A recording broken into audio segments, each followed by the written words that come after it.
2 minutes and Dougie Fresh were on.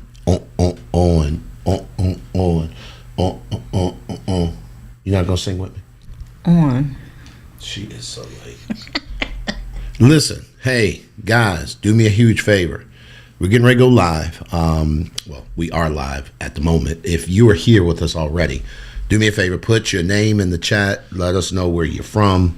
We're going to get started, and we're going to talk about some things that I think is really, really, really a serious situation, Cherie, because we're watching people do this thing in a way that it's really, really causing them to rethink their life's choices. Yeah, this is the pre-show. She is out of control. Guys, stay tuned. Coming back live. Y'all do me a favor. Get the chat going. Put it in the chat. I don't know what's going on with my wife. She's on something different. But yeah, we all need some help. Y'all stay tuned for the next edition of Behind Closed Doors. No, your mic is off now because you were cutting up. You were cutting up. Can you turn me on? Behind Closed Doors with the Brooks. Sisses. Sisses.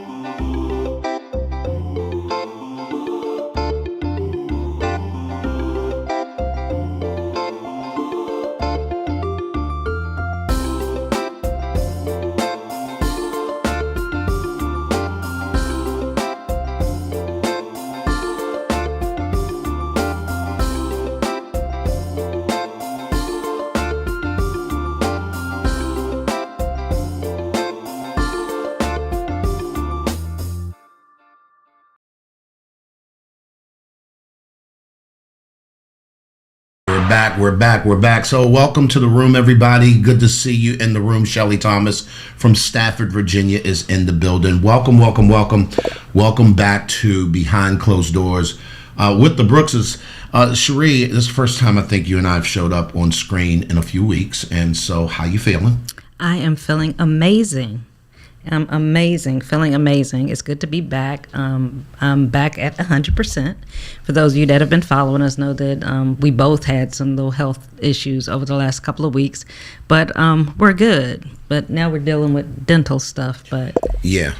The joys of getting older. Right. It's always something. But we are so grateful to be here, to be in the land of the living, to be walking, to be healthy. Few little hiccups along the way, but we are healthy, and it's great to be here. And so today, actually, we wanted to say a special thank you to our subscribers because we just recently, early this week, went over 7,000 members, 7,000 subscribers to our YouTube channel. And we want to thank all 7,000 of you. Thank you. Thank you. Thank you. We appreciate it. Y'all, when we came to Panama 2 years ago, I just went live on my Instagram page thanking all of our subscribers. It wasn't our intent to build a YouTube channel. We was not interested in navigating and keeping up with another social media platform. Many of you guys know that, we're not strangers to Facebook. We're not strangers to Instagram. We're not strangers to showing up socially, creating content. We've been doing that for probably going on 10 years now. YouTube just wasn't a fan favorite of ours just because we weren't, it was really a bandwidth thing and brain space thing. But it became evident real clearly that people were researching stuff like moving abroad and all the things. And obviously, if you want to be discovered for long form content, YouTube is definitely probably one of the premier platforms for you to use. And so we decided to create yet another podcast. And Cherie and I, again, are not foreign to the podcast community. I mean, remember when we did Breakfast with the Brookses and all of the things back in the day. And so if you have not subscribed to the channel, do me a huge favor. Go ahead and do that now.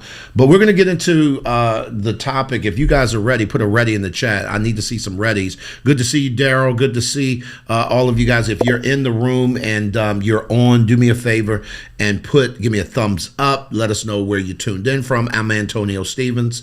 I moved to Panama August 25th from Capitol Heights. What's up? Welcome, Antonio. Capitol Heights. Welcome to Panama. Bienvenidos.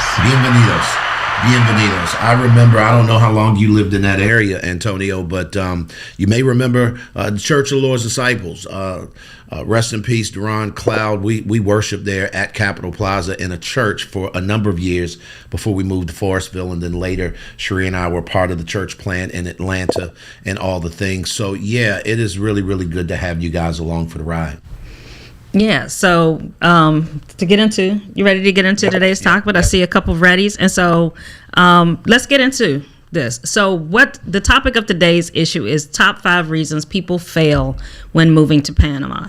And so before we get into the 5 reasons, I just want to share with you guys that oftentimes people will get caught up in the hype and don't do their due diligence, don't do their research, and it can lead to some challenging times when you move abroad, whether it's to Panama, whether it's moving anywhere. I want to just advise you, whenever you decide to make any life-altering decision, any change, relocating, any major life decision, make sure you do your research. Make sure you do your due diligence, because it's going to save you a headache on the back end. And so to get into the first reason why people tend to fail when they move here to Panama is because they have unrealistic expectations versus reality. And so many times expats will move to Panama. They're coming here looking for a tropical paradise. Now, yes, the weather is tropical here. Yes, the people are wonderful. Yes, we don't get hurricanes, all of that. But there is still everyday life that goes on. And I think a lot of times people will come here with this unrealistic expectation that you're moving to nirvana. You're moving to this paradise place where there's nothing bad is going to ever happen. There's no negativity, that you're going to be sitting on the beach sipping mimosas all day and everything is going to go perfect. And that's not real. That's not the reality. Yes, the weather is tropical. It is the views, depending on where you are in the city, can be very much like a paradise. But there are a lot of things that you have to deal with. There's different, the infrastructure here is not the same as in the States. So a lot of your creature comforts that you're accustomed to in the States, you're not going to have here. So there are some lifestyle trade-offs when you move to quote unquote paradise that you need to be prepared for, because it's not like moving from down the block from where you live today.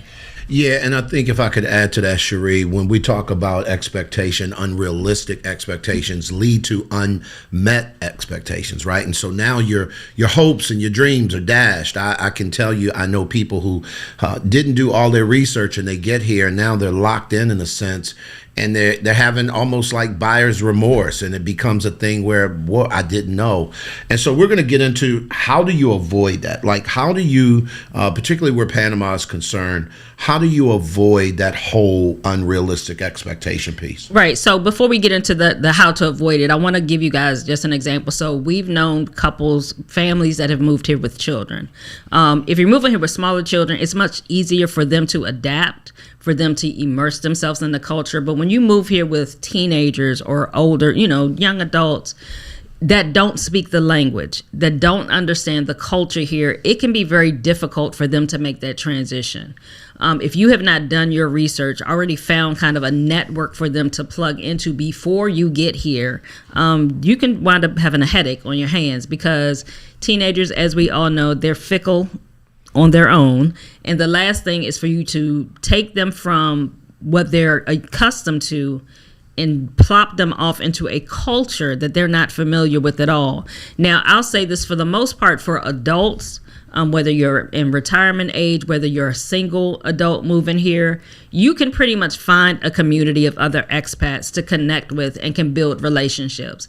But for children, it's a little more difficult because there aren't large communities of expat children here, because a lot of people don't move here with kids. They're in the minority of the expats that move here.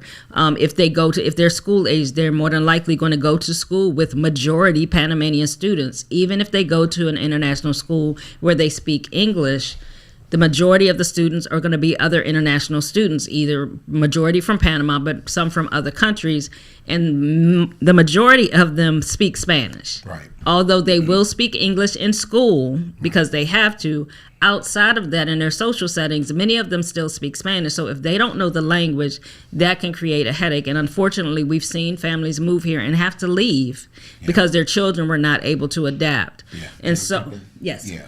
Real quick, let me jump in before we go on the last thing. And Cherie, you're getting a little head over your skis because you're going to talk about a lot of that stuff in point number 5. So I just want you to know that you're getting into that. Guys, listen, remember, when you move to a place like Panama City, it is a Spanish-speaking country first, and the locals are always going to outnumber you in the sense of, ratio, right? So imagine, if you will, you have kids that, some are in elementary, middle, high school. Maybe you have one of each in each grade range, if you will.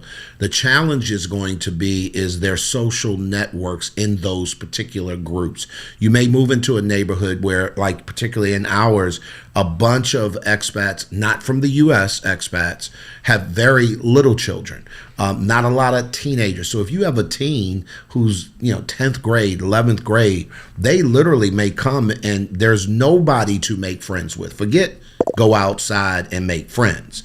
How about they're not going to run into people their age that speak English, and that's going to be difficult. And so that's one of the reasons why we often will encourage people to do their due diligence and make sure that they're doing it. So let's real quick, babe, let's go over sort of how do you avoid those. And we've got 5 things that we're going to talk about. This is number 1, and this is unrealistic expectations versus reality, why people fail. And then we're going to get into, sort of some anecdotal things that can help you. So in regard to avoiding having unrealistic expectations and having more of a realistic viewpoint, ways to avoid that is do a real scouting trip. Come to Panama and visit prior to your relocating. Come, spend some time in different areas, get to really understand the culture, get to really understand what your expectations should be, what it's really like to live here.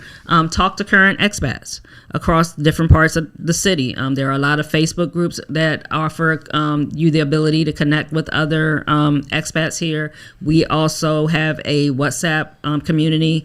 If you're interested in joining that, if you've scheduled a taste and see consult with me, you're already in that group. But if you're interested in joining that community, I'll post the link so that you can join that WhatsApp community. That'll give you the ability to connect with other people here in Panama.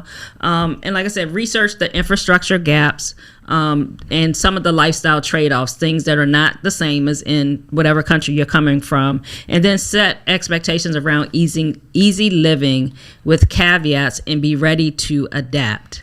You have to be ready to adapt. Yeah, things don't always go the way they're supposed to go, so you need to be moldable when you come here. Yeah, being pliable is going to be critical. If you come here with a fixed mindset, y'all, I promise you it's not going to be a good look. When you come in here with high expectations, the way it used to work, not going to be a good look for you. And we see it all the time where you find that people that don't have growth mindsets, they really, really struggle. I want to take a quick minute. If you have not subscribed to the channel, do me a huge favor. I want to say a huge thank you to the 7,000 of you who already are subscribers.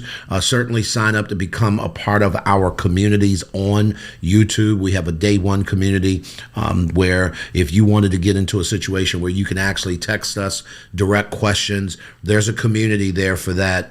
Day one plus members get that that access to us. We're here to help. We don't get paid to show up and that sort of stuff. This is not what we do for a living. But what we also realize is that when you guys are spending your hard-earned money and all the kinds of things, it matters. And for us, we had a community prior to moving here.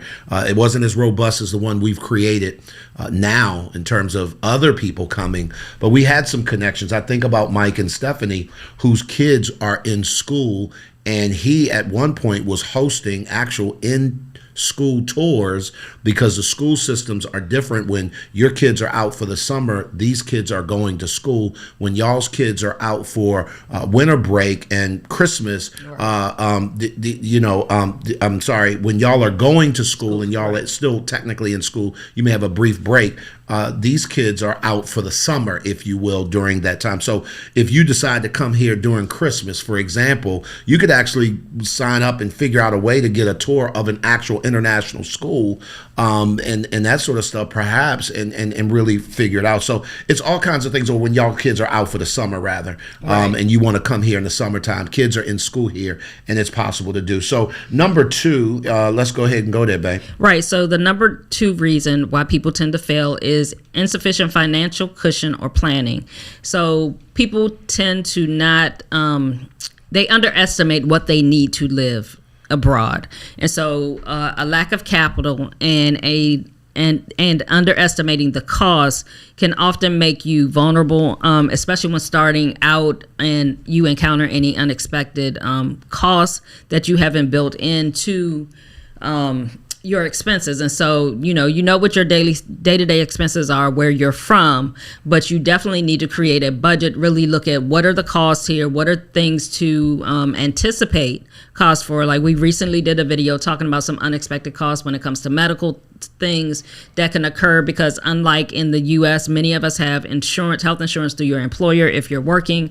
If you're retired, you may have Medicare, Medicaid, whatever. You may have some type of insurance health insurance there. But when you come here, in many cases, the health insurance that you have in the States is not going to work here. Now, if you have an international plan, it may, but you need to research and find out, does it actually cover you here? How much does it cover? Does it just cover for emergencies? What does it cover? So medical expenses is one of the biggest things that I see that people do not plan for. And also just the cost of living. People tend to have this idea that it's cheap to live in Panama, and that's subjective to where you're coming from in the U.S. If you're coming from New York, you're coming from L.A., you're coming from a major metropolitan city in the United States, for example, yes, you can probably find places here that are less expensive than what you were paying in the States, but there are still other costs that you need to include or to be prepared for. They may not be monthly costs that you pay regularly, but there are things that you need to be prepared for. Yeah, and Cherie, when I think about that, like, so for example, when it comes to healthcare, if you are assuming that because you have a quote international insurance policy, right, but you never checked, is this specific thing covered? Maybe you have some ongoing medical. There may be some out-of-pocket costs, because there are some realistic things. And again, we did a whole video on it. But you have to, when you go to a private hospital here, you need to be prepared to put a deposit down on your stay or your care while they research what kind of insurances you have and all those kinds of things. And that's not something we're used to in the U.S. I don't know about people who live in Canada. Maybe you can comment or let us know in the comments. But again, these are these you call it insufficient financial cushion or planning. Like we have an entire emergency fund that is funded specifically for medical stuff. Yeah, and another thing I want to talk about, so oftentimes you hear people talk about people moving to Panama in particular that are retired. You come here, you have a pension, you have that, but there are quite a few individuals that move here that are not retirement age. They have prepared in advance. They've built themselves a nest egg. They've saved over time to have a sufficient nest egg to be able to move abroad, whether it's for a year, whether it's 2 years. It's kind of like, think about taking a gap year, which most of us don't do before going to college. But it's like you're taking a break or a sabbatical from your career to move abroad for a year or two. It may turn out longer, it may not, but that is possible if you've planned. I know quite a few single individuals that have done that. They pre-planned before moving abroad. They saved up. They have a sufficient nest egg. They budgeted out. I have this amount of money. I can live abroad for this amount of time, and they budget accordingly. One of the biggest other mistakes I see that people make is that you move here, even if you have a nest egg, even if you have retirement, you just get here and you just like go willy-nilly. We just going to do all the things and not operate off a monthly budget. And then you look up and be like, oh, we ain't got no money at the end of the month, or things done got tight. And full transparency, we fell into that trap when we first moved here. The first couple of months we was here, I was like, hold up, no, we got to get back to having a budget every month. We can't just because we have it, we still, there has to be a plan. And so although you move abroad, you still need to have a monthly budget. Yeah. You need to budget your money. You need to make sure you're still saving. You're still doing the things that you need to do so that you can continue this lifestyle that you're looking to live for the rest of your life, or for however long you're planning to live abroad. So budgeting is key, and that's one mistake that I see that people do is they don't pre-plan before coming here. They don't make sure that they have enough sufficient funds to live here, but then once they get here, they don't live on a budget, right. And then they wind up finding themselves, overextending themselves. Yeah. You having a good time, but you overextending yourself. Yeah, let me jump in real quick, babe, and we're going to keep going, guys. We're going to talk about how do you avoid this, and Cherie already talked about, one, make sure you have a nice nest egg. For us, we have an emergency fund that's funded specifically not only if we need to, financially live without the resources and just so that y'all are clear, Cherie and I, we're not, we have means of generating revenue that are not tied to the country. So we have a whole online business, for example. So we're not in a predicament where we're just tied to fixed funds, but we still budget, because the truth of the matter is you can get over your skis really easily, particularly if you have a situation where you got to go back to the States because of an emergency. And so now my question is, do you have $3,000 for a round trip flight for two people? And I'm just obviously throwing out a number. It might be $800, it might be $1,000, it might be $3,000, depending on where you live in the country. And the cost of flights, it might be $5,000. But now you can't go to your parents' funeral. Right. You can't go to, a child's graduation. You can't go to, and I'm just trying to think of emergency situations that you don't even plan for.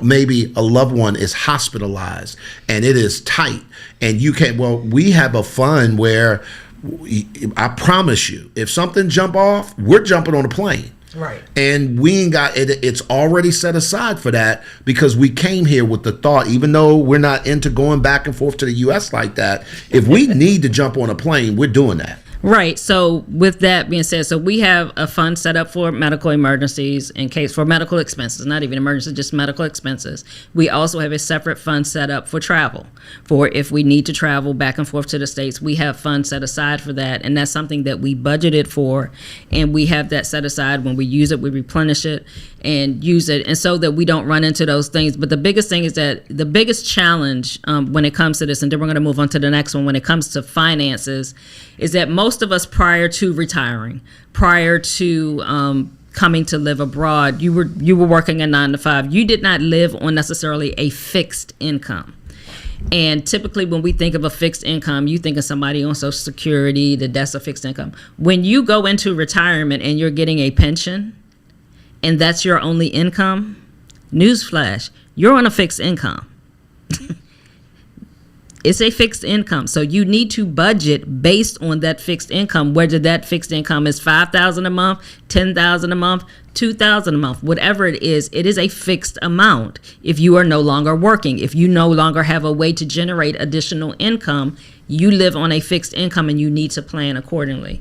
So let's move on to number 3. So number three. Challenge why people want the mistake that people make when moving abroad is that they don't prepare for the cultural and system adjustment challenges that they will fall into when they move to a foreign country. So moving into Panama, you're going to have language barriers, unfamiliar bureaucratic system, banking, when it comes to banking, healthcare, residency, slow service expectations, and cultural differences that can overwhelm newcomers. So let's talk about the language barriers. So a lot of people get the notion that because Panama operates on the U.S. dollar, because there was a strong military presence for years here, military bases around the country and things like that, there is a significant amount of people who are bilingual here. Here's the challenge, though. Bilingual doesn't necessarily mean that they're bilingual bilingual in every area. You may be able to navigate these streets when it comes to catching an Uber or going to a restaurant, but is your Spanish vocabulary deep enough to handle being in the hospital and navigating medical terms or anatomy terms with the staff that's taking care of you? Can you navigate a contract that you're having to look at, with a realtor or whatever the case may be? So a lot of times, just because you think you know a few things may mean that you don't know enough things or enough things in the right areas. And so we want to help you to really, really set that expectation to know that, no, Cherie and I are on a journey to learn more and more and more and more Spanish. Our goal is by this time next year, we're going to be conversational. I mean, we pretty much can navigate many areas. And here's the other part. So for all I got my Google Translate. What happens when your signal drops out? And that happens often. Say it again. That happens often. You can be in a store, you can be anywhere, and you have no signal, and Google Translate is looking at you and you looking at it, and it is not responding. And so, learning a few key phrases I think is essential. And we did a video before, and I want to say, especially there are certain situations you are going to need to know some Spanish. And so you're not going to need it until you need it, but when you need it, you need it. That's like a kind of tongue No, it makes twister. sense. So there are situations when you're going to need to know some Spanish. So, if you're looking to move to any foreign country, whether it's Panama, wherever it is, if they speak a foreign language, do yourself a favor by trying to learn some basic terms. Try to learn the language as much as possible, not only for your own convenience, not only for your own comfort, but it also helps the locals. They value the fact that you are considering being a part of immersing yourself in the culture. And so rather than you expecting them to speak your language, you're making an effort to learn their language, to be able to communicate with them. Because like Glenn said, Panama is a Spanish-speaking country. Spanish is it is the official language of Panama. It is not English. Although you will run into English speakers, Spanish is the official language here. And so and let me just jump in before you finish that point, Cherie. When she says the official language, let me help y'all understand. Just because a person can speak English doesn't mean they understand the nuances of the language. And so you may get into a situation where the person speaks a little English enough to kind of get by, but the minute you get to going fast, the minute you want to have deep conversations, all of a sudden they don't practice it enough to know it. And then God help you if you live in the western parts of the country or in the interior and things like that, where some of these cities and towns, or rather, the English speaking people that you run past at that point are nil. And so if you want to live out and again, I'm not talking about these closed expat communities, the Boquetes of the world, or maybe some of the other places. The truth of the matter is that if you want to, where it's more inexpensive to live, quite frankly, you want to live out there, you're going to have to definitely know the language. So again, cultural, and we're not just talking about language, we're talking about how their culture works. Again, I often tell people, Cherie, is a difference between being bilingual and then being bicultural. Right. And so when we get into the unfamiliar bureaucratic system, they don't do things the way that we do them in the United States. And I can only speak for the States, in the U.S., because I haven't lived in any other countries. But even from things from banking, from healthcare, from going to immigration, number one, most of us have never, as U.S. citizens, you've never been in an immigration system, gone through the immigration process ever in your life. So it's a whole different thing. And so there are certain ways that they do things here that are not the same. They move slower, much slower. It's a much slower pace of life. They move in business slower. Oftentimes you will, even with service providers, if you're having somebody come to your house to do work, if they say they're going to be there at 10, give yourself a cushion. Although they, in the States, we're used to like furniture deliveries, they'll give you a 4-hour window. I would advise you, whenever you're having any service done for anything, give yourself a 4-hour window, just so you don't get frustrated. It's a blessing when they show up on time, but oftentimes they don't. And it's not that they're lazy, it's not that they're slow, it's that when they are working on something, and you'll encounter this even going to visit the doctors. If you have a doctor's appointment at 10 o'clock, you could be sitting in with the doctor for an hour and a half, because he's going to sit there and talk to you. And as long as you have stuff to talk to him about, things you want to share with them, he's going to take his time with you. So the person that's behind you that had that 10:30 appointment, they're waiting, because you're getting your time with that doctor. So the same thing with service providers. When they come, they're going to take their time. They're going to do an excellent job with what they're doing, with whatever they're doing, but they're not rushing. And so if they have a client before they get to you, it may have taken them longer than the time they allotted. They're going to get to you when they're finished there. And so you have to be prepared for that. And then also just the overall mañana attitude, the mentality here is mañana. We'll get there when we kind of get there. But it may be today. It may be tomorrow. Today. It may be the next day, but I'll get there. The hustle and bustle that we're accustomed to does not happen here. And so you got to pack your patience. You have to pack your patience. And y'all, we're not excusing the mañana mindset and excusing the idea that you shouldn't get good service. One of the things that you'll find out about Latin culture is that they are very family friendly, family focused, and warm people.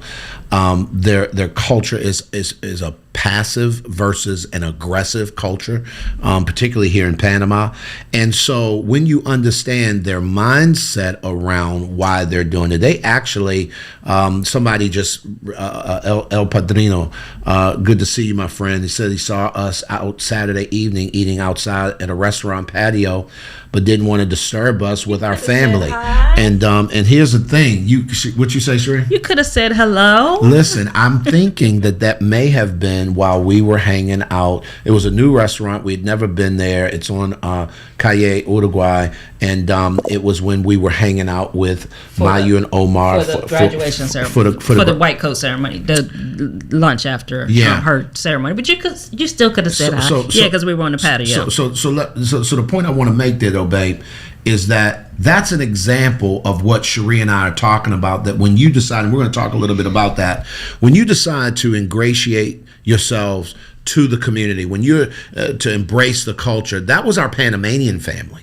That was not a family of ours visiting from the States. Right. A family that's adopted us, a family who has taken us in, a family whom we have adopted. And we were invited to a white coat ceremony of a young lady that we consider like a daughter, who's going to be a medical doctor. But the point I'm making is it's because we decided to lean in to the culture. And that's something that, Panamanians don't do. Latino, they don't just let folks into their circles like that. And you have to be willing to show yourself a person who wants to show love in that respect. Right. And so how to avoid these things that we've talked about is, we talked about engage in basic Spanish. Try to learn as much basic Spanish as you can before you get here, and then continue to learn, continue to practice when you get here. Get familiar with the everyday type services that you're going to need. So whether it's, getting deliveries done, getting service done in your house, just kind of try to connect with other people to learn how things go, how to connect with, have patience, and just mentally prepare yourself for a slower pace of life. Things move slow here.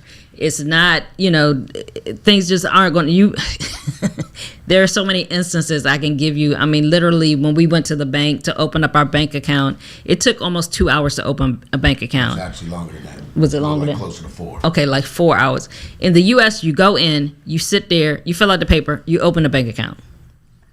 Wham, bam, it's done. Everything is done slower here. If there is paperwork to be filled out, they are going line by line by line by line. The checker has a checker, and there's a checker to the checker of the checkers work to make sure that everything is verified, that everything is done right. And so you have to be patient, but they are doing their job. They're not blowing you off. They're not ignoring you. They are just moving at their pace to ensure that they do things correctly. And that's the thing that I was saying that I've discovered. It's not, like I said, it's not that they're just being slow to be slow. They are meticulous and making sure that they do what they're supposed to do. They have procedures in place to make sure that things are done right. So once it's done, you don't have to come back and do it again. That has been done correctly. So even there are certain stores you'll go to, they'll ring you up, but then there's somebody that'll come behind them to double check that what they rung up was exactly everything that they put in your bag, and they sign off on it to make sure. It's like they check double check and check everything. There's certain stores you'll go into if you buy electronic goods. I wanted to tell that. Okay, I'm sorry. You can tell that. I wanted to tell that story, babe. So it was crazy. We went to, think Best Buy, right? We went in, and it's actually the monitor that I'm using here on my desk that I can see our reflection on. Y'all can't see that monitor. But at any rate, we bought it at Panafoto out at Albrook Mall, right? And what was crazy was I had never experienced where you purchase a particular thing, and after they bring the thing, it's boxed up, it's all nice and all the things, they bring it to you and then they unbox it in front of you. Like they literally take the staples out, they cut the tape, they do all that stuff to open it up, to pull it out of the box. And you know what they're checking for? They're checking for every single thing that's supposed to be in that box. They will even plug that thing up, make sure it works. All of the different things. I've never experienced that in the U.S. And so, again, when you're talking customer service, it's a different level of expectation because of the mindset that's going in it. Then they put it back meticulously, the styrofoam, all back there. Because I don't know about y'all, but when I done open this stuff, I can't get it back in the original box like it came in. And then they'll pack it back up and they'll tape it closed, and they'll do all the different things because, again, they're ensuring that what you ordered, you got, that it's in working order. Because you know what the real deal is? They don't want no problems on the back end. And that's really, I think that epitomizes service. Right. They don't want to deal with returns. So they're going to make sure that it works when you walk out. When you walked out the door, they verified that it was working. So don't come back a week later talking about, oh, this ain't working no more. It was working when you left. We plugged it in. And it is what it is. Whereas in the States, you buy something electronic, you just buy it in the box, you take it home, get it home. It doesn't work. Now you got to drag it back to the store, go through the whole return or exchange thing. So they're saving you a hassle on the back end by doing that on the front end. But if you are impatient, that part, and you just want to get through the line and you just want to get out of the store, you're going to get frustrated. Be like, why y'all doing the most? Y'all doing all this. Just I don't give need me my you. stuff. No, this is how they do things here, and it's done actually for your benefit and for their benefit, so they don't have to deal with that. And so, like I said before, mentally prepare for the slower pace of life and utilize your expat networks. Connect with different services, different communities, so that you can have a better understanding of how things go. So you can be like, this happened the other day. Is that normal? Somebody can tell you, yes, that's normal. So you don't get in your feelings and get all upset for no reason. Shameless plug time. If you are not a part of our communities, we've got several. If you want to grow spiritually after moving here, we have a community called Breakfast in the Word, where we do a Bible study every Saturday morning. We also have a fellowship that we do once a month connected to that called First Saturdays. Every single first Saturday of the month, you can find us fellowshipping over at Mika's Cafe. It's a gospel brunch. We got the DJ, we got the food. It's amazing. You come through, you sit down, you buy yourself some breakfast, and you get a chance to connect not only with expats, but locals and travelers. So there are a lot of people that come through, say, our Taste and See community. Those of you guys who are coming to Panama, but maybe you need help with navigating the territory and the land, and maybe you want to do a scouting trip, but you don't know who to call to kind of get those things set up. Trina and I are not relocation specialists, but I promise you, we know some good ones, and we know some people who you probably should do business with, and that's what that 40-minute call with Cherie will get you, is not only her undivided attention,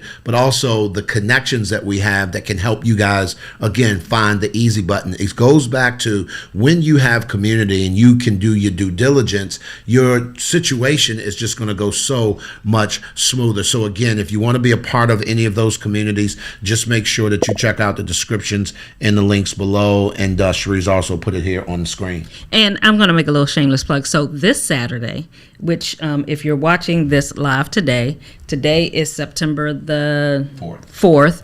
This Saturday, September the 6th, for our first Saturday, we're actually celebrating somebody's birthday. So if you are in Panama, come out and join us this Saturday at Mika's Cafe in San Francisco from 10:30 a.m. We'll probably be there till about 12:30, a little later this time, because we're celebrating somebody's 59th birthday. Yay. Yay.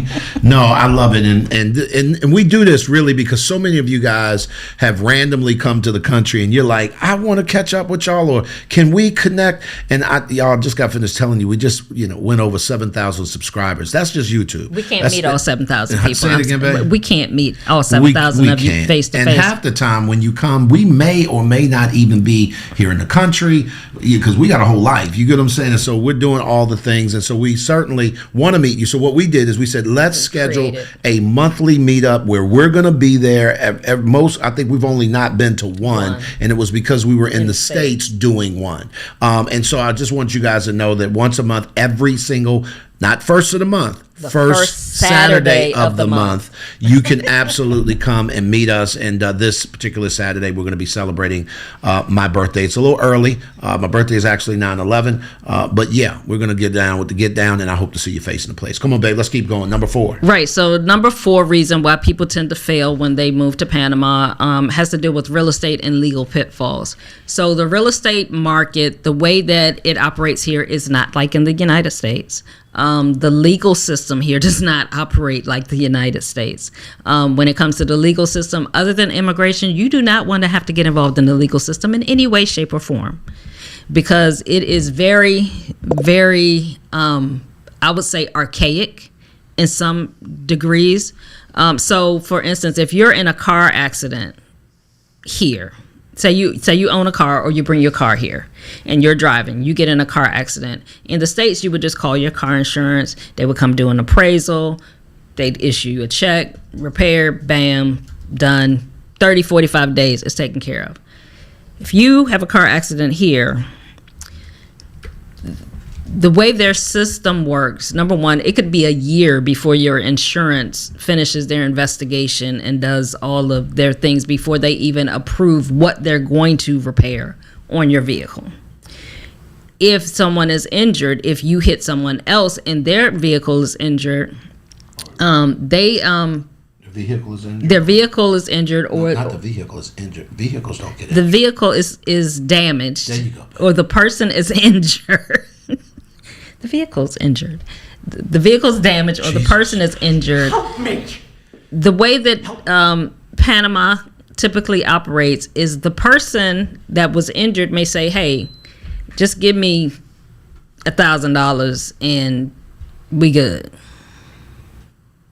You make an agreement, y'all go to court, y'all agree to that in court. Yes, a traffic accident, you're going to court. Yeah, I forgot that part. Yeah. If you have a traffic accident, you're going to court to try to resolve it. And so they could say, well, I got $5,000 worth of, my medical bills, this, that, and the other. If they're awarded, they win, you have to pay that. Your insurance company is not paying that. You have to pay that. So you have to make payment arrangements to deal with that. So you don't want to get involved in anything with the legal system, like I said, outside of immigration, and make sure you get a good immigration attorney, because all of them are not created equally. Shout out to our favorite immigration attorney, Carol and William. Carol and William. Yep. You can see their information in the Check description. The descriptions in the link. We don't get paid to send y'all there, but we love them. Yes. So that's very different. And so to go back to real estate, like I said, the way real estate operates here is very different than in the United States. When it comes to buyers agents, sellers agents, all of that is very, very different. We do a monthly real estate information session where we have partnered with a real estate broker here who comes on and answers all of your questions in regard to real estate, because you could have a lot of questions. Things are done very differently here, and so you want to make sure you're with a reputable firm whenever you do purchase a home. You also want to make sure you have a reputable agent working with you when you go to rent a property, because because every property is individually owned by a private owner. They're not like apartment complexes here, and every contract is different because that owner can put in it what they want in their particular contract. So you need to make sure that your rights are protected by you having an agent that's going to represent you, that's going to review the contract to make sure that you're being represented in the best way and that it's beneficial to you. So we're going to continue on. We got one more left. Again, if you guys have not taken the time to join the channel, definitely we encourage you to become a day one member. That way, in the event that you're in the country and you give us a little bit of a heads up, it's not unheard of for us to grab coffee with people who are part of our day one community. Matter of fact, we were just having lunch yesterday with Shauna up at Multi Plaza, and out pops a couple who we knew were here getting settled, and we're looking forward to seeing them on Saturday. But we ran into them early. They're members of our day one community. They're our first day one member. Say it one more time. He's our first day one member. I didn't know that. Yes, he is. Okay, so needless to say, they were over the moon to see us. Yes. And we had met them before. They'd been in country on scouting trips and things like that, but we did not expect to meet them. The point I'm making is that when you're in country and you want to pull up, we're going to give priority to people in those kinds of communities because, quite frankly, you're very serious about your move. You've involved us in the process. We're very, astute in terms of knowing your situation. We kind of know what's up. And so it's a little bit more motivating than to just sit down in the general way. That's one of the reasons, again, that we would encourage you to come out once a month to meet us at Mika's. But number 5, let's talk a little bit, babe, about weak support systems and social disconnection. Yeah, one of the primary reasons why people fail is that when you move far away from home, you're leaving behind your close friends, you're leaving behind your support system. And if you don't establish a new support system when you move abroad, many times expats will feel isolated. You'll struggle to integrate into the culture because you're by yourself and you're not putting yourself out there to connect with other people.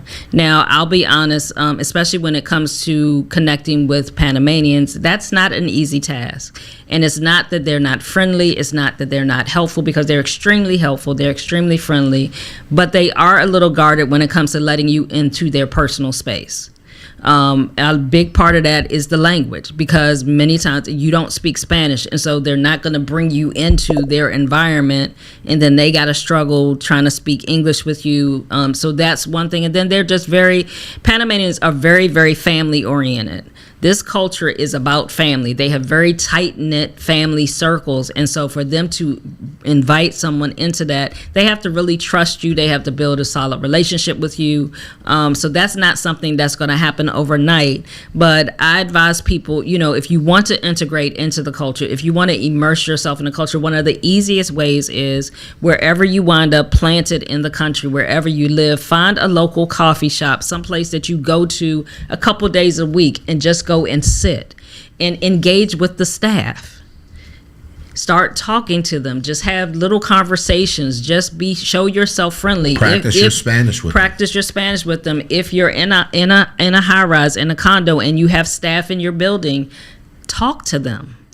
Communicate with them. Don't just hi and bye, but actually try to practice your Spanish with them. You'll be surprised how much they will light up, the fact that you're trying to engage with them, but also it's going to help you to start building a relationship with them, and it's going to help you to connect. Now, as far as with expats, there are expat communities all throughout the country.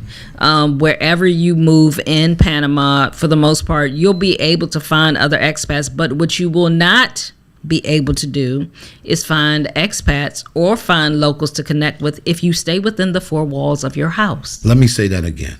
And I need to talk to all my introverts in the room. Can you please stand up?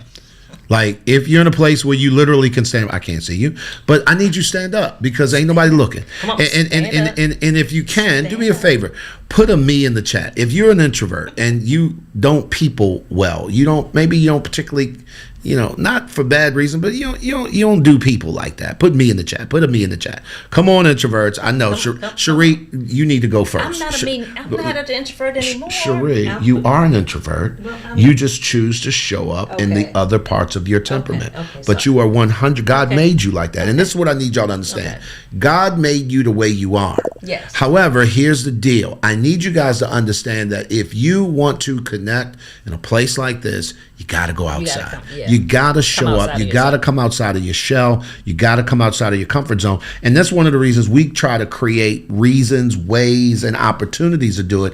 Because many of you guys who, quite frankly, you are looking to move here. I just saw in the comments somebody said that they're about 10 years out from retirement, 10 years out from potentially moving here. Well, because you're in this community, 10 years from now, it would be really easy for you to pull up and come to a function because you feel like you know some people there because you're a part of this virtual community. Introvert who's willing to adjust. Listen, Fab and Good Vibes. Do me a favor, Fab and Good Vibes. I forgot your name. Put your name in there just so I know you got my name and I know how to address you. But Helene, listen, I love it. Me from Helena or Helene. I'm not sure if I'm pronouncing that correctly. But guys, again, we just had a person just 2 days ago who is recently, her and her husband recently moved here. They're part of our Breakfast in the Word community. And they said, give us some tips on how, because we look at how you guys, are so accepted by the locals and people look at our experiences and they're like, I need an Omar in my life. If you know about Omar, our preferred transportation provider. Our son. I promise you. Our Panamanian son. We say it again. Our Panamanian son. We adopted him and his family has adopted us. And that was the family we were celebrating with last Saturday. So, but everybody needs an Omar in their life. And I think that there is an Omar, if you will, out there for you guys. But the way we found Omar was because we were choosing to live outside. Gloria, that's right. Gloria from Fort Worth. I appreciate you, sis. But again, this is about showing up and being willing to make the adjustments. Because let's be honest, y'all. Let's be real. When you come to a place and you've given up your social circles, even as introverts, you've given up your family, you've given up your children in terms of not being in the local areas where they are, it can get really lonely in a place where you also don't speak the language. It's not until you need something. Right. I just texted somebody today that was on my heart because she had a death in the family. She was in the U.S. for a few weeks. And I'm so excited. She's back in Panama. She's going to be at Breakfast in the Word first Saturdays on Saturday. And we're going to get a chance to love on her and figure out, here's what she don't know. We're going to lean into, well, how can we help? Right. Because I know you just went through a major stressful scenario. What can we do to help make your grief load a little bit lighter? That only comes in communities. Right. And this also, I really want to speak to those of you that come here. It's a little easier when you're a couple because at least you have each other. But even in that, you still need community outside of that. I did not move here for us. This is not the pandemic. You're not moving to another country to live like you did during the pandemic and be within your four walls, just the two of you. So you still want to get out. But particularly for my single individuals that move abroad, whether you come to Panama or anywhere, connect with other people. Get out the house. Get out the house. Please. Go outside. Go sit and eat by yourself somewhere, but engage with people wherever you are. Don't go to a restaurant and sit in the back corner and don't talk to nobody. Engagement is going to be how you're going to connect with other people. For my singles who are here that are maybe interested, looking in finding somebody or being found, you ain't going to get found if you stay in your house. And you're not going to find somebody if you stay in your house. So you got to get out. You have to engage. Now, I have not heard of there being a big singles community, but there are other communities that you can connect with other expats. And oftentimes in many of those, so even in our community, in the Breakfast in the Word community, there are singles that are in there. It's not all married couples. There are several meetups that we've attended that there was a mix of singles and married couples in them. So if you are a single living in Panama and you know of a singles community, of a singles meetup or anything, please post it in the chat so anybody else that's here that is single, that's looking to connect with other singles, just to hang out. If such a thing exists, put it in the chat so people know that, whether it's a Facebook group, whether it's a WhatsApp community, whatever. Put it in the chat so that people can get access to that. But I encourage you have to get outside. Yeah. You have to build that connection with other people. Yeah. You're going to have to push yourself to go outside. And like I said, the easiest way is simply go to your local coffee shop and schedule it. Say, twice a week, I'm going to go there and just sit. Yeah. And Sheree, I know we got to wrap up. We're over time. I got to barbershop appointment. Listen, I just want to address one quick thing, and someone said this. I'm a big sports person. I think this is Virginia. Can I connect in the community in Panama City with others through sports? Absolutely. So that you guys know, Panama recently had a young lady, I can't pronounce her name, black woman, Panamanian, recently won bronze, I believe it was, in the Olympics. And we met her at a restaurant, just a happenstance, and got to take pictures. They have a complete sports complex named after her at the Cinta Costera, which is where it's a walkable neighborhood in a situation, or a walkable area, where every Sunday morning they shut down the entire Avenida Balboa, or at least one side of it, where you can ride, bike, you can walk, you can do all the things. They have all kinds of outdoors type gym settings, basketball courts, tennis courts, racquetball courts, you name it. We saw a karate dojo that was practicing out there, and this is not just on the Avenida Balboa. Every major park, every neighborhood has a park, yes. And most of the parks have some kind of ongoing sporting type things for you to get out and get involved with. Parque Omar, people are always think Central Park in New York, but a much more smaller version of that. That's in the middle of Panama City. And again, so to answer your question, Virginia, 1,000%, and this is where you absolutely can build community. Sheree? Right, and so there's pickleball, there's basketball, there's a lot of sporting activities that go on throughout the city. Like Glenn said, in pretty much every neighborhood there's a park. There's a local park. You can go there, you can connect with other people.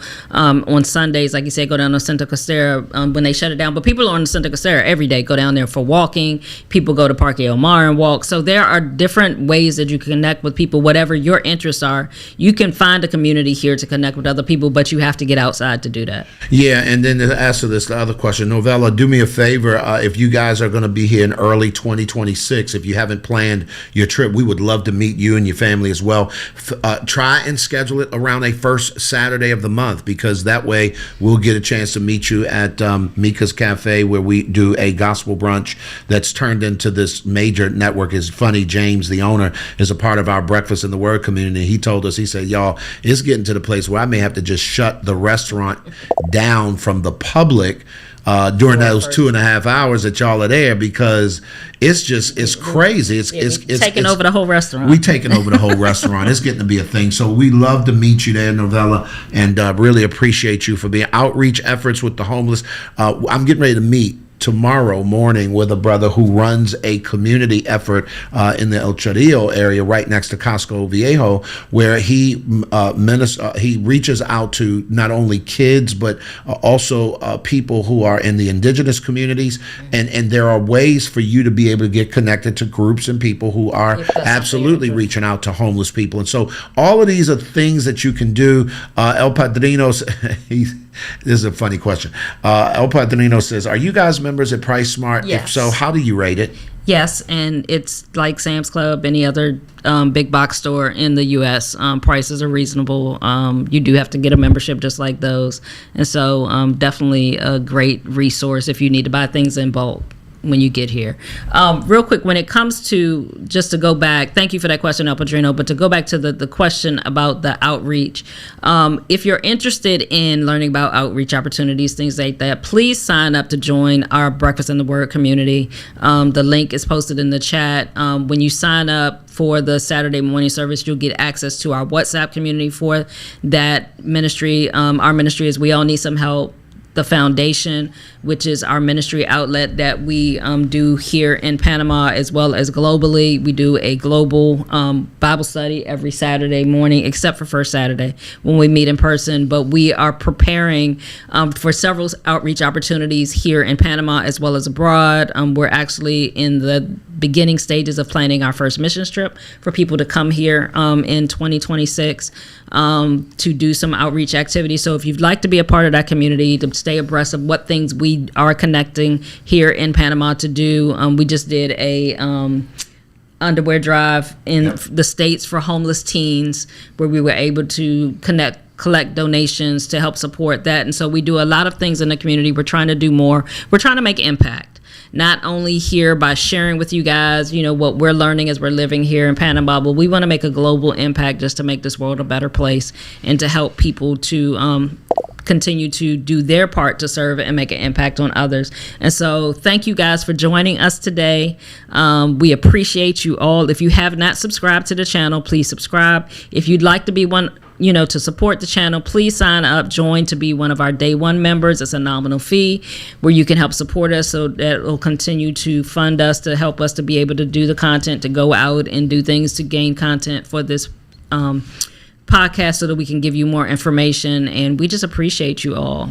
Yeah, I really do. And Brady, I'm sorry. I think that'd be a great subject to kind of unpack and talk a little bit about. Medical tourism is a thing, yes, particularly here in Panama City, Panama, and they stem cell a bunch of other kinds of medical procedures that are not offered either in the U.S. or other countries around the world, or they are much more inexpensive here to do. So I think that would be a super dope idea to do. I'll look into doing some research and get some information together, and we can do an episode. Maybe even that might be an opportunity to interview Mike again, because I know that they do a lot of stuff over the Pacifica Salud around that subject. Guys, listen, we're going to jump off and get ready to get out of here. All 30 of you guys, again, if you are not a part of our communities, we certainly would love for you to first subscribe to the channel if you have not done that already. Even if you have, we certainly would love for you to join our day one communities. As a day one member, it gives you all kinds of exclusive benefits, one of which there's a level where you can actually text us directly, especially if you have any specific research questions. It's a quicker way. It's a small community, but it's a quick way to get on with us. Just if you got a quick question, we certainly can put you in touch with those folks. All of you guys are special. Again, for all of you guys who are part of our YouTube channel, that we recently went over 7,000 subscribers, and I just want to say thank you again and again for all of what you guys do to help make us, to help really encourage us, to be honest, because I'll be really honest, babe. A lot of times I wonder, why am I doing this? And I know that might sound weird to some of y'all, but we don't get paid to do this. Nobody's paying us a salary to show up. I mean, obviously, there are little things here and there that you get, but what we get more than anything else out of this, y'all, is the knowing that you guys are good. Yes. Is the knowing that you're finding the easy button, is the knowing that although we can't help everybody, we can help somebody, and that somebody can help somebody. And so indirectly, we are helping everybody. Here's what we absolutely know to be true. You cannot, and I mean you cannot, get to any place of significance by yourself, y'all, because we all need some help. Y'all be good, and we'll see you next week on Behind Closed Doors with the Brick Sisters.